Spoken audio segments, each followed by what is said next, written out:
안녕하세요. 자동차 산업과 2차 전지를 심도 있게 분석해서 전달해드리는 한중입니다. 자, 오늘 삼성 SDI 함께 보도록 할 건데, 최근까지 삼성 SDI가 좀 저점을 높여가면서 회복세가 꾸준히 좀 이어지고 있는 상황입니다. 그래서 앞으로 좀 나올 이슈들도 존재하고, 앞으로 우리가 지켜볼 수 있는 투자 전망이라던가 이런 관전 포인트들이 많이 남아있는 상황이기 때문에 이 상황 속에서 어떤 부분을 좀 주의를 해야 될지, 그리고 전방산업 둔화 우려 얘기가 계속해서 나오는데, 사실 이 전방산업 둔화 우려는 이제는 좀 그만 나와야 되지 않을까 생각이 듭니다. 그래서 현재 뭐 이슈가 나오는 것들이 국내 배터리 3사 점유율도 뭐 하락을 하고 있다, 이런 부분들이 얘기가 나오고 있는데, 이거 관련해서 뉴스를 좀 체크를 해보면서 팩트를 좀 체크를 하면서 말씀을 드려볼 거고요. 그리고 유럽과 미국의 중국 견제는 계속해서 될 것으로 예상이 되고 있습니다. 물론 여러분들도 당연하게도 아시는 내용들이겠지만, 어떠한 방법을 통해서 견제를 진행을 할 것이고, 그래서 결국에는 중국이 지금 좀 어, 뒷걸음질 치는 모습을 보여주고 있습니다. 좀 한 발짝 물러나는 모습을 보여주고 있기 때문에, 그런 부분까지도 오늘 함께 말씀을 드려볼 거니까 천천히 영상 참고해 주시면 감사하겠습니다.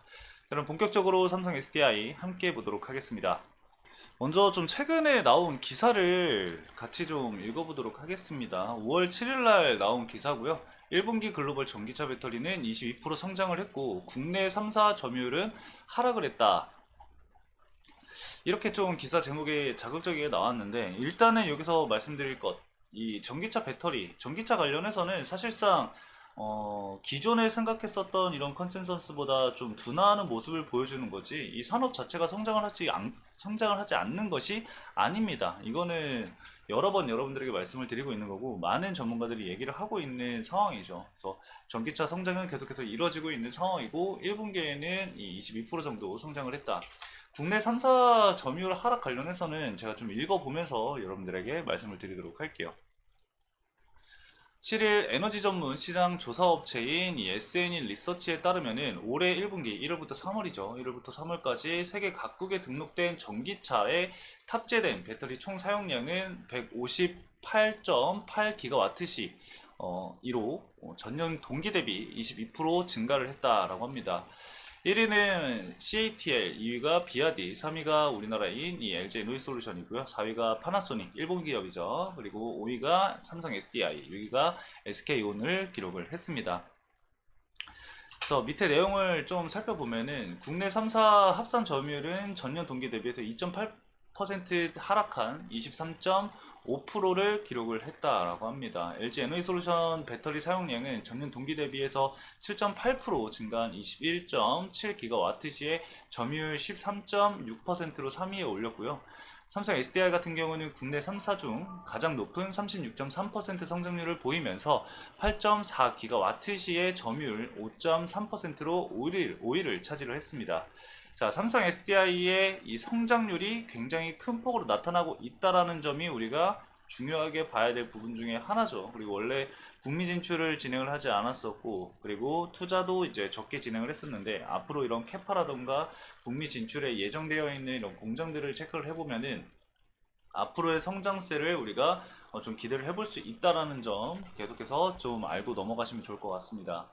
전기차 판매량에 따르면 이 배터리 사용량을 보면은 LG 에너지 솔루션 같은 경우는 테슬라 모델 3와 모델 Y, 그리고 포드 머스탱 마하2, 그리고 현대차 아이오닉 6 등 유럽과 북미에서 인기 있는 차량 판매량이 성장세를 좀 견인을 했고요. 삼성 SDI는 역시나 BMW와 아우디, 그리고 리비안 쪽의 판매량 덕에 성장세를 보였다라고 합니다. 최근에 BMW가 엄청난 성장세를 보이고 있다라고 해요. 뭐 몇 년 만에 1위를 차지를 하고 벤츠를 꺾고 1위를 차지하고 그런 모습들을 보여주고 있는 상황이기 때문에 삼성 SDI 측 입장에서는 굉장히 긍정적인 모습이겠죠. 자, 아무튼 이걸 우리가 봤을 때 중국 같은 경우가 지금 여러분들, 중국에 우리나라가 계속 밀린다라고 얘기를 하지만, 결국에는 사실 중국 입장에서는 내수 쪽 이 판매량이 가장 큰 역할을 합니다.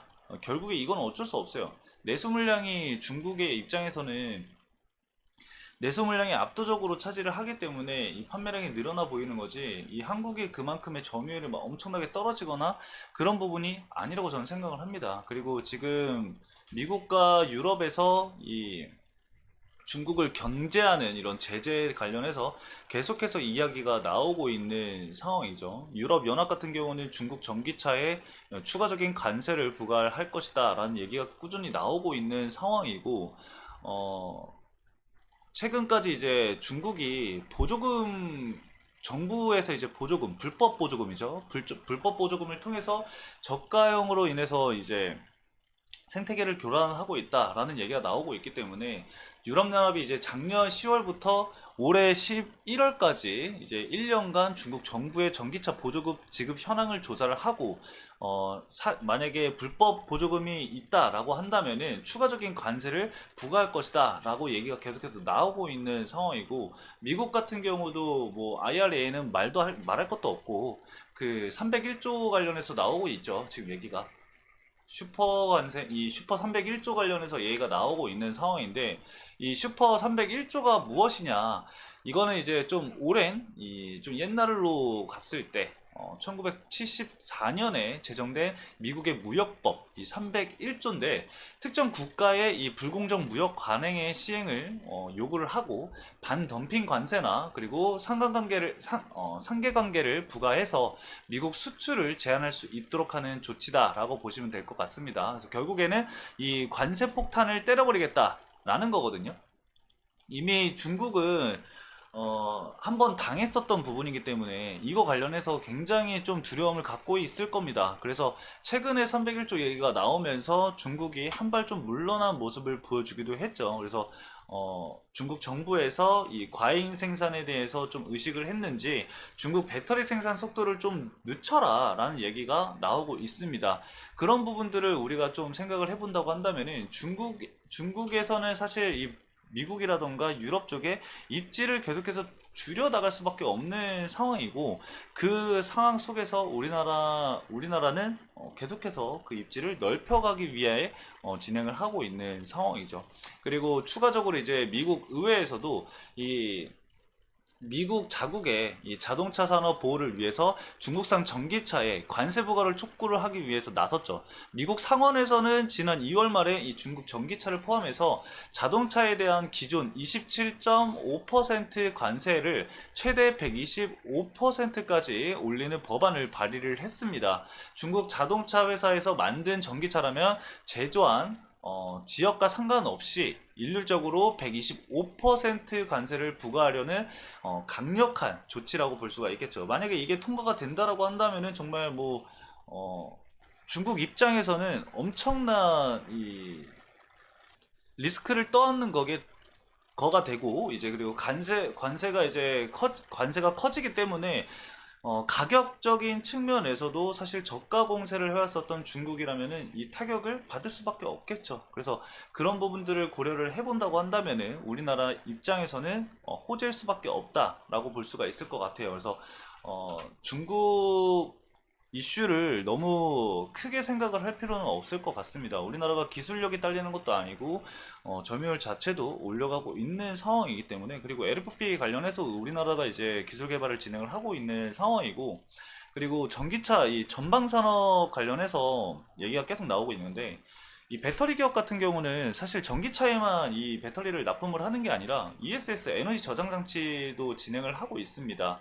삼성 SDI도 이번에 이제 에너지 밀도를 30% 올린 SBB, 이 삼성 배터리 박스라는 것을 개발을 진행을 하고, 이 인터 배터리 때도 이제 얘기를 했고, 최근에 이제 코엑스에서 열린 이 스마트 그리드 관련해서도 거기서도 이제 공개를 했기 때문에 ESS 관련해서도 우리가 좀 집중을 해볼 필요가 분명하게 있다라고 볼 수가 있을 것 같아요. 2030년까지 300조가 넘는 이 시장 규모가 형성이 될 것이다 라고 얘기가 나오고 있는 상황이기 때문에 절대 무시할 수 있는 부분이 아닙니다. 그래서 너무 전방산업 부진 관련해서 이 전기차 쪽 이야기가 계속해서 나오는데, AI와 전력 관련해서 지금 이슈가 계속해서 되고 있는 만큼 이 ESS도 우리가 좀 체크를 해봐야 한다. 집중을 좀 해봐야 한다. 이런 매출 부분이라던가 이런 부분들을 좀 고려를 해야 되기 때문에 너무 부정적이게 생각을 하지 않으셔도 된다라고 좀 볼 수가 있을 것 같아요. 자, 이렇게 간단하게 이슈를 좀 체크를 해봤고, 사실 뭐 삼성 SDI의 직접적인 이슈는 아니더라도 삼성 SDI가 앞으로 이제 좀 나올 수 있는 모멘텀이라던가 그런 부분들을 좀 예상해 볼 수 있는 이슈이기 때문에 간단하게 좀 말씀을 드려봤고요. 차트를 보시면은 아시겠지만 저점을 지금 계속해서 높여가고 있는 상황입니다. 저점을 높여가고 있는 상황 속에서 기존에 계속해서 저항을 받았었던 이런 매물대를 소화를 하기 위해서 달려나가고 있는 상황이죠. 그래서 이전 고점을 좀 돌파를 해주면서 장기 평선을 돌파를 해주는지 여부가 상당히 일단은 중요하겠습니다. 일단 121선을 지금 계속해서 돌파를 하기 위해서 시도가 나오고 있는 상황인데, 이 구간을 돌파를 한다고 해서 무조건 상승이 나온다는 것은 아닙니다. 일단은 장기 평선을 좀 돌파를 해주면서 단기 평선이 장기 평선에 이 골든 크로스가 나오는 부분들을 계속 체크를 하고 상승 추세 전환이 나오는지 그 여부를 좀 체크를 해볼 수가 있겠죠. 그걸 체크를 하기 위해서는 기존에 계속해서 저항을 받았었던 이런 저항대 부근에서 돌파 여부가 나오는지 체크를 해봐야겠죠. 그래서 이 가격대를 여러분들 좀 체크를 하시면서 대응 전략을 좀 가져가시면 좋을 것 같고요. 기존에 계속해서 매수세가 유입이 됐었던 뭐 시티그룹이라던가 뭐 KB증권이라던가 매도 물량이 출회가 되고 있지는 않습니다. 추가적으로 이제 매수 물량이 뭐 더 크게 들어오고 있지는 않지만 어, 메이저 수급이 이탈이 없다라는 것 자체만으로도 우리가 좀 긍정적으로 생각해서 볼 수 있는 부분이 아닐까 생각이 듭니다. 그래서 앞으로 이제 삼성 SDI가 가동하게 될 북미 공장들을 좀 생각을 해보면은 2025년도부터 좀 큰 폭의 성장을 보이지 않을까 생각을 좀 해볼 수가 있을 것 같아요. 그래서 그 부분을 여러분들도 함께 좀 체크를 하고 주가 흐름을 좀 함께 체크를 하시면서 추가적으로 유의미한 움직임이라던가 이슈가 있게 되면은 여러분들에게도 한 번 더 말씀을 드릴 거니까요. 참고해 주시면 감사하겠습니다. 오늘 간단하게 여기까지 말씀을 드리면서 마치도록 하겠습니다. 오늘 영상도 시청해 주신 여러분들 감사합니다.